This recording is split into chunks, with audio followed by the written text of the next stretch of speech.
आप सभी को राम राम नमस्कार। मैं सुदेश शर्मा सुदेश भगाना क्लासेस में आपका स्वागत करती हूँ। कैसे हैं आप सभी? आशा करती हूँ कि आप सभी अच्छे होंगे। तो जैसा कि हम हर रोज एक टॉपिक को कवर करते हैं, कल हमने शाहजहां का टॉपिक कवर किया था। उसके बाद आज हम करेंगे औरंगजेब का टॉपिक।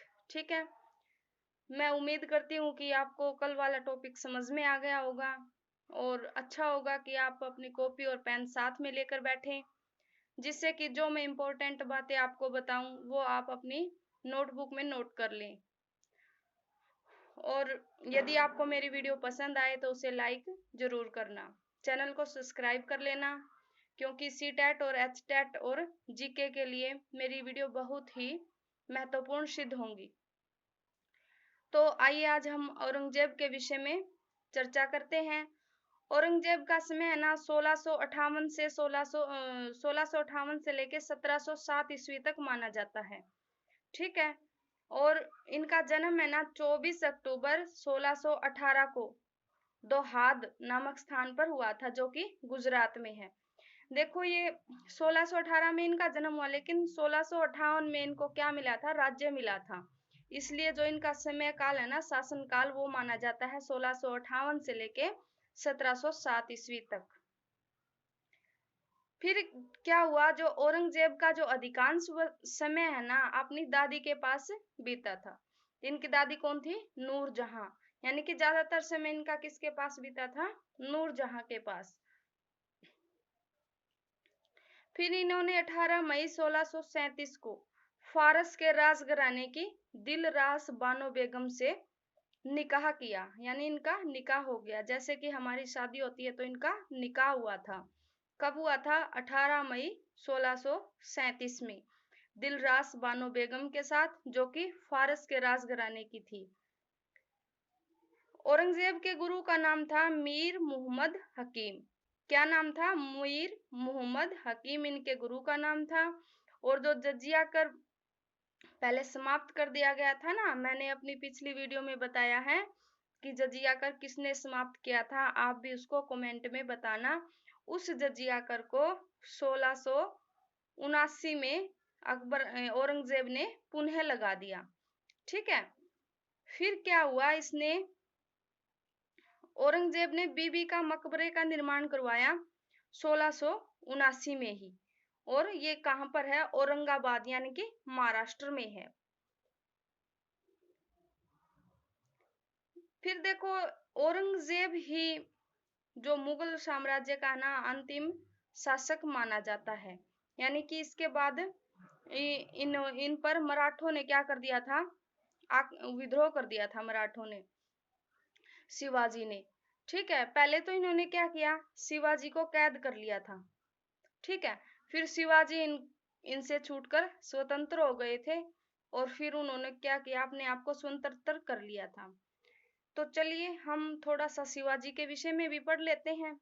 शिवाजी का जन्म 6 अप्रैल 1627 में शिवनेर दुर्ग में हुआ था। दुर्ग क्या होता है? दुर्ग मतलब होता है किला, यानी कि उनका जो किला था उसका क्या नाम था? शिवनेर। शिवाजी के गुरु का नाम था कोंडदेव। क्या नाम था? कोंडदेव। लेकिन जो आध्यात्मिक क्षेत्र होता है ना, आध्यात्मिक क्षेत्र, उसका प्रभाव है ना गुरु रामदास का था उन पर।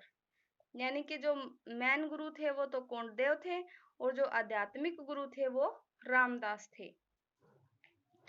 फिर शिवाजी का विवाह ना साराबाई निम्बालकर के साथ हुआ था। कब हुआ? 1640 ईस्वी में। और शिवाजी ने अपनी राजधानी रायगढ़ बना ली थी 1656 ईस्वी में। कब बना ली? 1656 ईस्वी में। शिवाजी के पिता का नाम था शाहजी भोसले। क्या नाम था? शाहजी भोसले। और माता का नाम था जीजाबाई।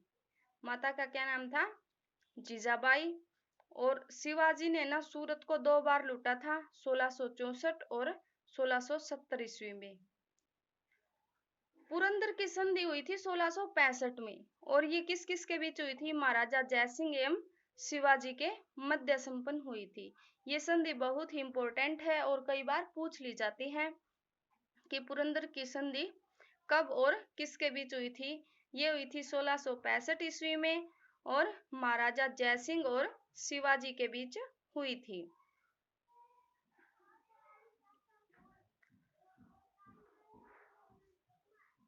5 जून 1674 में शिवाजी ने रायगढ़ में वाराणसी के प्रसिद्ध विद्वान श्री गंगा भट्ट द्वारा अपना राज्याभिषेक करवा लिया था।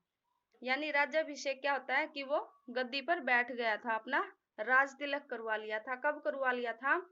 5 जून 1674 में।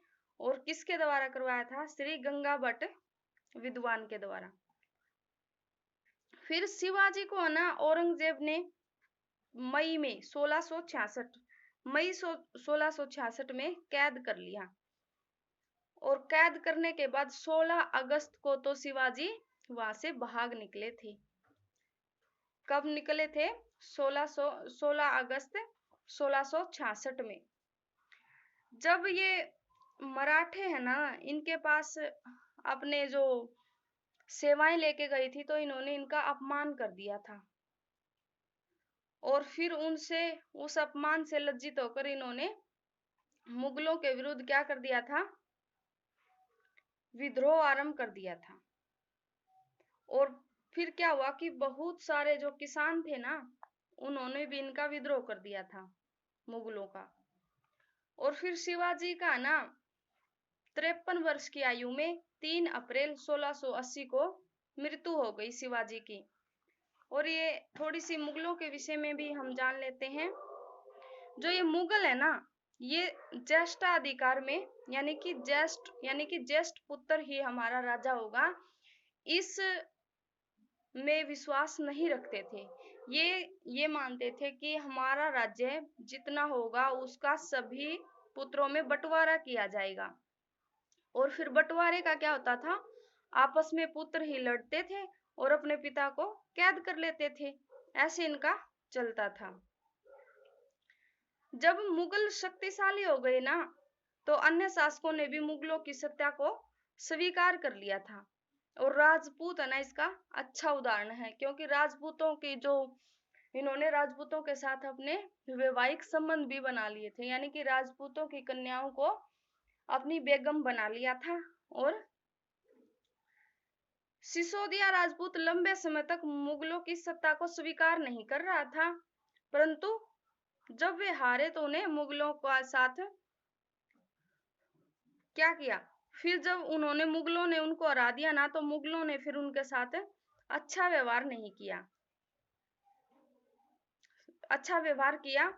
और फिर शिवाजी ने भी क्या किया? मुगलों की सत्ता स्वीकार जब शिवाजी ने मुगलों की सत्ता स्वीकार करने के लिए मुगलों के पास गए ना, तो औरंगजेब ने उनका अपमान किया।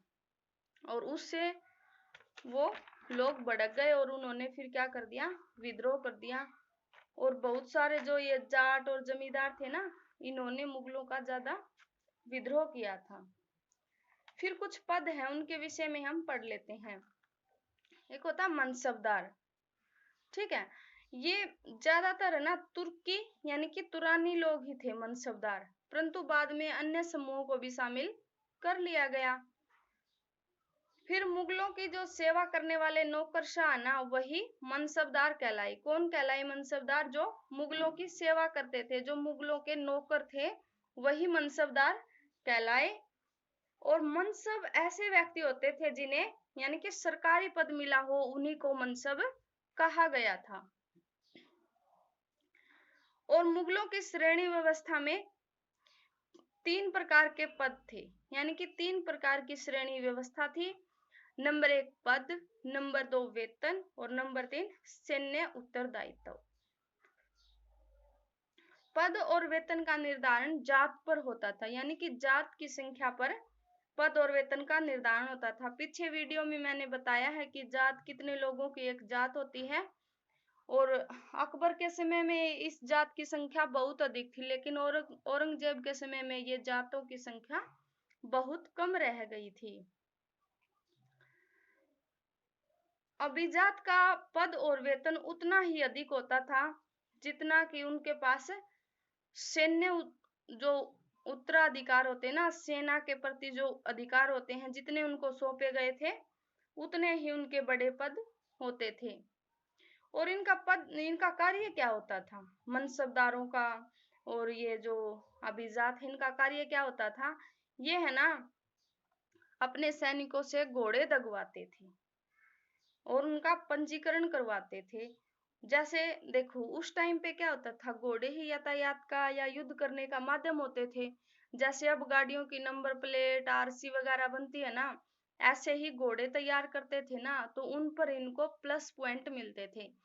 यानी कि उनके घोड़े जितने अधिक दगते थे, यानी उनको जो घोड़े को जो चलना सिखाना है, रेस मोड़ ये सब सिखाना है, इसको बोलते हैं दागना। तो जो भी है ना इस अधिक काम करता था, उसकी वेतन उतना ही बढ़ता जाता था। और जब ये काम पूरा करवा लेते थे ना, तभी इनको वेतन दिया जाता था। फिर एक शब्द है जागीर।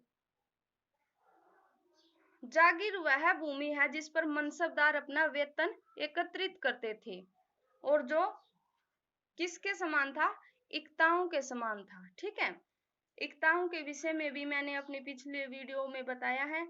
आप यदि इसको डिटेल से जानना चाहते हैं तो मेरी वीडियो को सुन लेना, जिससे आपको क्लियर हो जाएगा।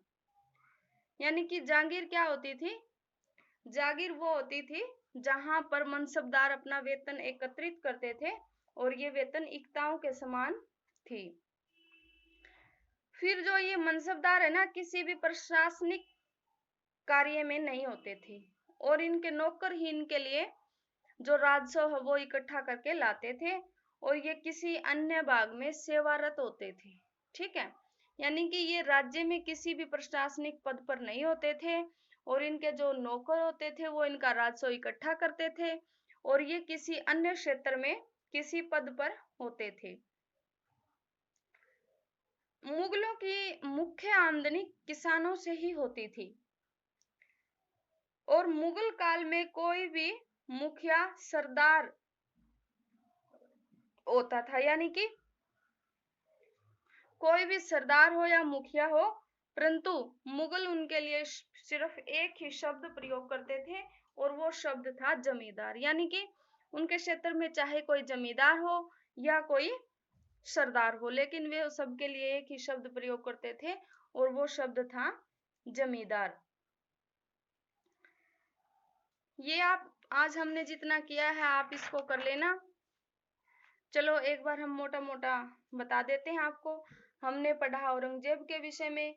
औरंगजेब एक अच्छा शासक नहीं था मुगलों में, और इनका जन्म कब हुआ था, 24 अक्टूबर 1618 ईस्वी में इनका जन्म हुआ था, गुजरात में हुआ था। और इनका अधिकांश समय अपनी दादी नूरजहां के पास बीता था और इन्होंने जजिया कर को पुनः लगा दिया था। और फिर इनकी जो 20 फरवरी 1707 में इनकी मृत्यु हो गई थी और इनका जो मकबरा है वो खुलदाबाद में बनवाया था, जिसे अब रोजा कहा जाता है। फिर हमने शिवाजी के विषय में पढ़ा। शिवाजी के पिता का नाम शाहजी भोसले और माता का नाम जीजाबाई था। तो ऐसे करते हुए हमने मुगलों के जो उत्तराधिकार है उसके विषय में पढ़ा है। ठीक है दोस्तों, यदि आपको मेरी वीडियो पसंद आए तो लाइक करना और चैनल को सब्सक्राइब करना। मैं ऐसे ही आपको वीडियो बनाती रहूंगी और आपकी सीटेट, एचटेट और जीके की तैयारी करवाती रहूंगी। सिर्फ आप अपना प्यार मेरी वीडियो के लिए बनाए रखें और वीडियो को देखने के लिए आपका बहुत बहुत धन्यवाद।